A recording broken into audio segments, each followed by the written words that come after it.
What is the danger in not becoming human enough? Good morning.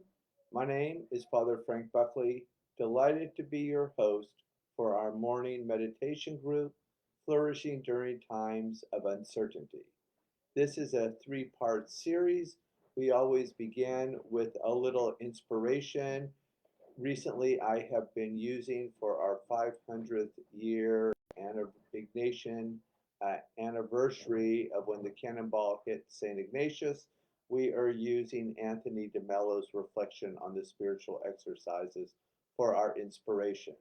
The second part of the program is the heart of the matter, where we do a 20-minute contemplative practice where we give the first part of the morning to God by turning the gaze inwards. And the last part of the program is a Jesuit Ignatian examine, where we simply look over the last 24 hours and notice where God has come alive for us in our everyday, ordinary, humdrum lives. So let's get started with a little clip from Anthony DeMello.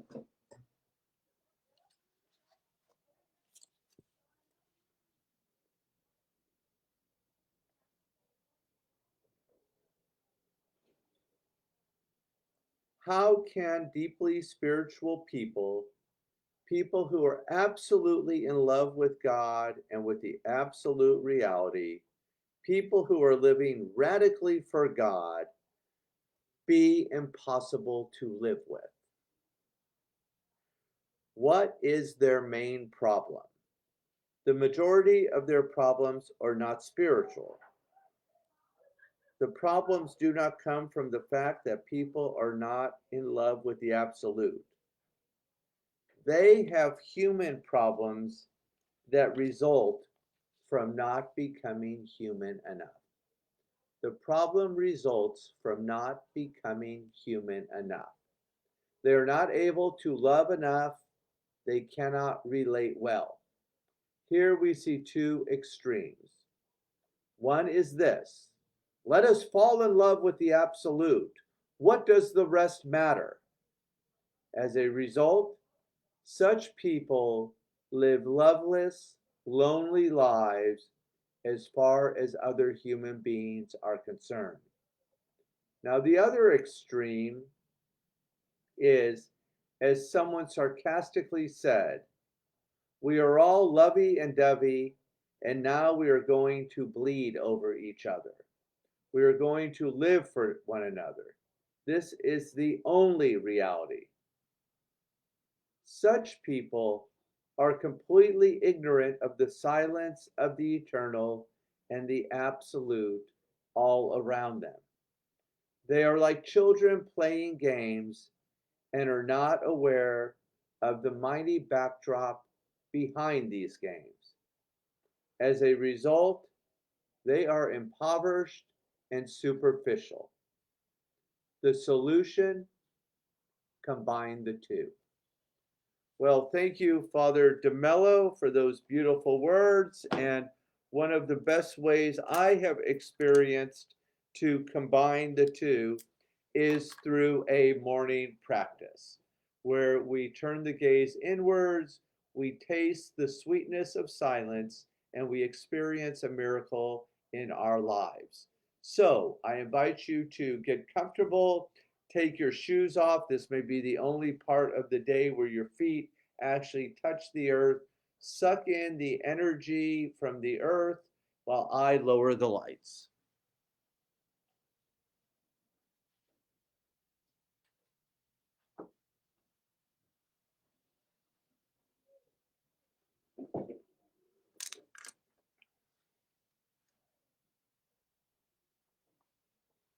One of the ways we flourish is to unplug. I invite you to turn off all technology. It could be the best gift you give yourself today. My texts are already blowing up. Let me put this thing on silent. I will set the timer for 20 minutes so we don't have to worry about that. I'll ring the bell to get us started. I'll do a little guided meditation this morning to get us into it, and then we'll enjoy the beauty of our own breath. Let's go.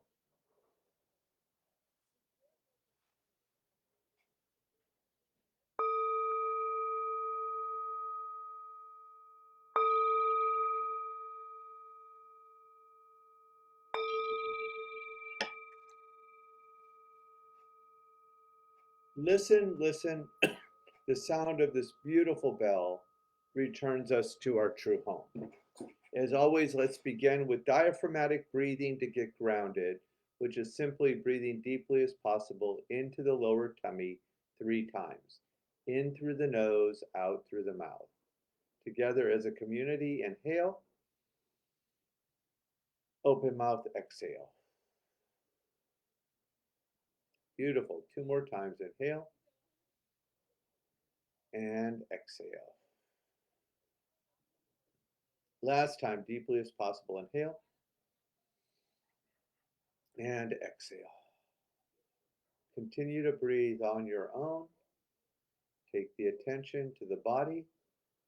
Notice any sensations as you take the awareness to your feet planted on the beautiful green earth. As we get the day started, just take a moment to notice how solid the earth feels beneath you and that she may be trusted.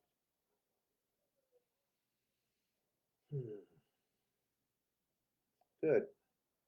Moving up the body, we arrive at the cushion or the chair, providing support. In the middle of this pandemic, every single one of us needs a little support, whether it be a community, a place of beauty, a relationship that matters. Just reflect on where you felt supported recently.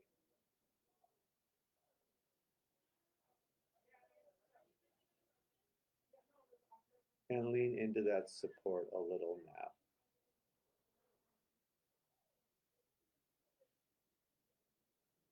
We get to God more by subtraction than addition. Anything you've been holding on to, carrying on your shoulders, just surrender, let it roll down the back, and let the earth receive it. Relax, restore, and renew.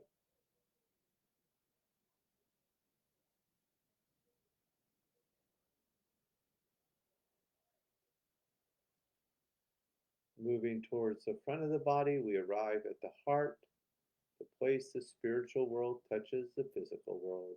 I invite you to take the hands to the heart, feel the hands as they press onto the body, cultivating an attitude of gratitude. Let's focus on one thing we're grateful for this morning and just name it in one word.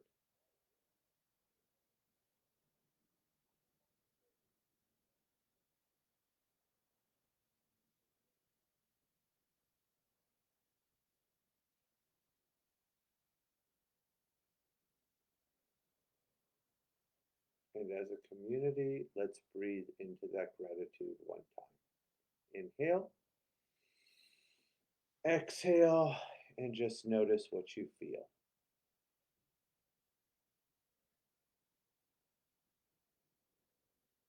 Finally, we focus on an intention for our morning practice. St. Ignatius invites us to ask God for what we deeply desire, being courageous enough this morning to ask God for something great and beautiful.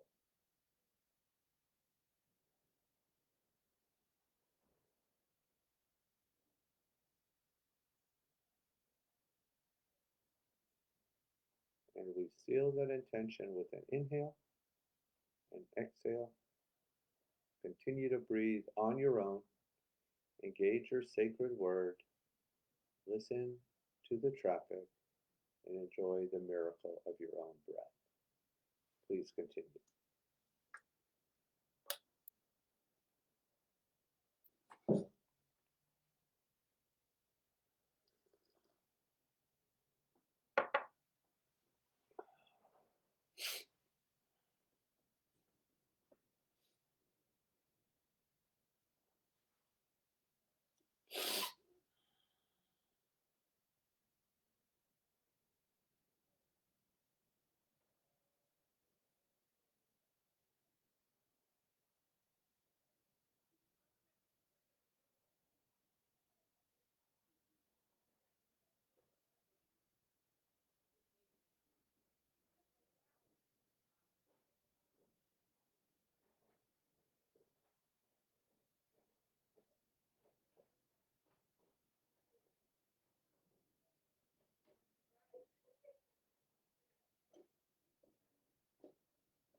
very, very gently bring the attention back to the room. If the eyes are closed, go ahead, open the eyes. Let's circle the wrist a little bit, bring a little circulation back into the body.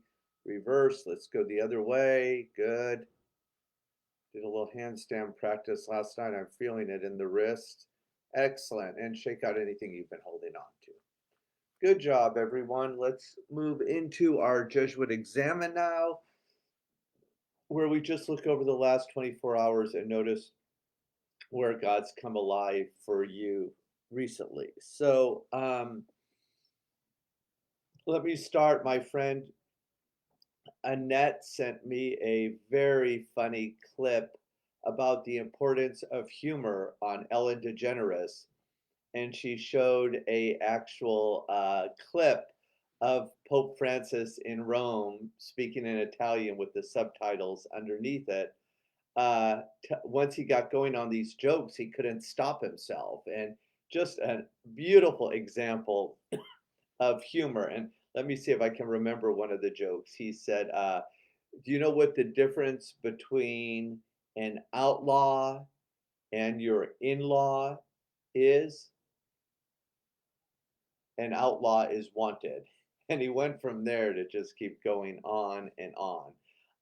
If you, Ellen DeGeneres, it's definitely, if you want to get your morning off to a little funny start, check out Pope Francis. How much do we love him? What a model for the church. If we could only clone him and bring him to the United States, what a miracle. All right, second, where has God come alive? Eleanor and I are doing a workshop. I think it's 15 weeks, right, Eleanor, with Richard Rohr. And yesterday was the first day. And Richard Rohr finally, someone boldly stated it, that we all are addicts. And the number one addiction is stinking thinking. Go, Father Rohr. And the workshop looks like it's going to be amazing. It's on his book, Breathing Underwater. And many of you know it's the book I talk a lot about because it starts with my favorite poem by Sister Carol Bialik. And then last but not least, I really, really loved Father DeMello's inspiration to us this morning, where he talks about the importance of bringing our human life together with our spiritual life.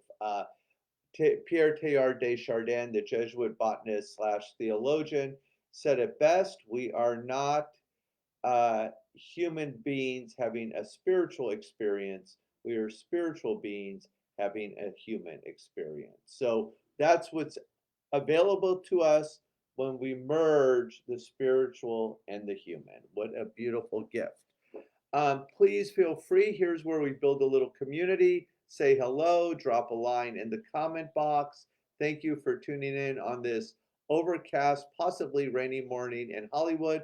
Hope you have a beautiful rest of the day and cannot wait to see you tomorrow for Poetry Fridays. God bless you. Okay. Broadcasting from Homeboy.